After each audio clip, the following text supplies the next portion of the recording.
Ant-Man and the Wasp, Quantumania. Wowee, here we go. Now, I decided to go in spoiler-free. Although reading who stars in this movie kind of gives a bit of away, there's a significant connection to the first movie. That's right. Spoiler alert, Baskin-Robbins is back. You thought they were gone, didn't you? No, the allure of that sweet, sweet cream is just too powerful. There's also a couple of interesting tie-ins to the original Ant-Man, and I'm glad I rewatched it before I went into this. Here, we find Ant-Man's daughter is all grown up, and she's just as smart as her daddy's boss. Surprisingly, the first trailer is pretty much the opening of the movie. It really jumps right in and doesn't look back. It wastes no time shooting off on its new adventure. This movie has very little downtime. And now, at first glance, I thought the premise seemed like the type of sequel that ran out of ideas, so it shot itself into space, kind of like Moonraker or Jason X, Leprechaun, or even F9, probably sponsored by Red Bull. But now, having actually seen it, I'd compare the Ant-Man movies, the whole series, to the Evil Dead series. Hear me out. The first Evil Dead did its thing.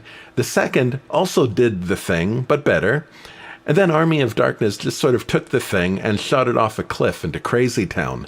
And that's Quantumania, and I kind of loved it.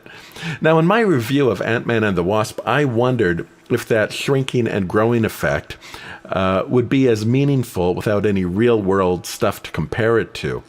And this actually answered my question, and the answer is no. Whether Ant-Man is big or small in Quantum Land, it all looks the same, and the 3D doesn't help a bit. There's a moment where the two characters are talking to each other about how big they are. And even with the 3D, I really couldn't see it. I understood it intellectually.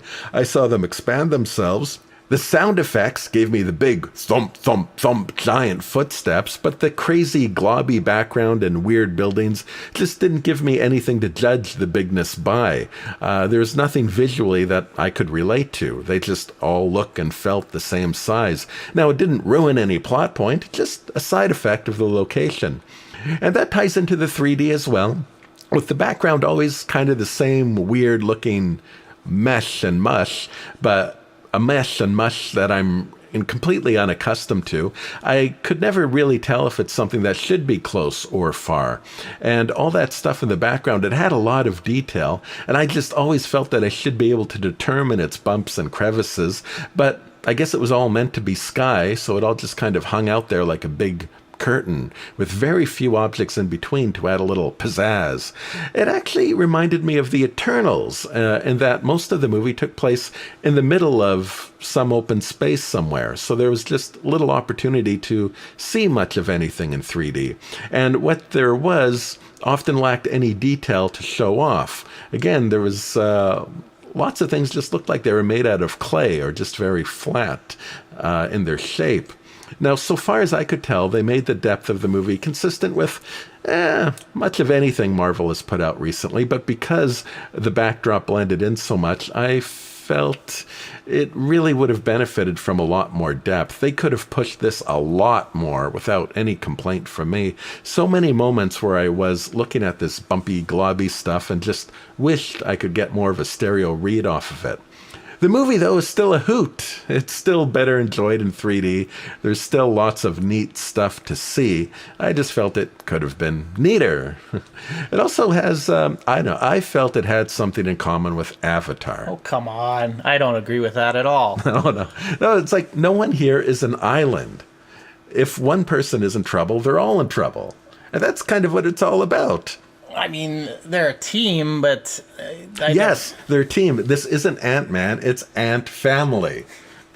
Well, I can see that there's a family aspect to it. They kind of work, like the ants are kind of like a family, and then they kind of mirror that with their own family. Like, if it hurts one, it hurts them all, and they're all in it together. I don't think you can really extrapolate ants to the same degree as a human family. Ants will discard the useless ants fairly easily. Maybe ants are more like the communist family, and Ant-Man's more like the American family. But just how they all kind of come together and help each other when they need to be there. It's like, at the beginning of the movie, he's kind of arguing with his daughter, right? And even like the one character is like telling the daughter, oh, that's a bad idea and shut it down or whatever. But when the push comes to shove, when it gets them all into trouble, it doesn't really matter who got them into trouble. It's like if one person gets into trouble, for whatever reason, they're all in trouble. No, that's too simple. Oh? Actually, I think it's more about the balance between family and society. What do you mean by that? Everyone's in this movie either being squeezed by the question of do they save the family or do they save the multiverse? All right. So the needs of the many versus the needs of the few concept. The whole movie is about large-scale versus small-scale problems and big stuff, little stuff, family versus society, you know? Okay, so this is an analogy of the macro versus the micro. Yeah, basically. All right. Well, maybe the people listening in can go see the movie and tell us what they think.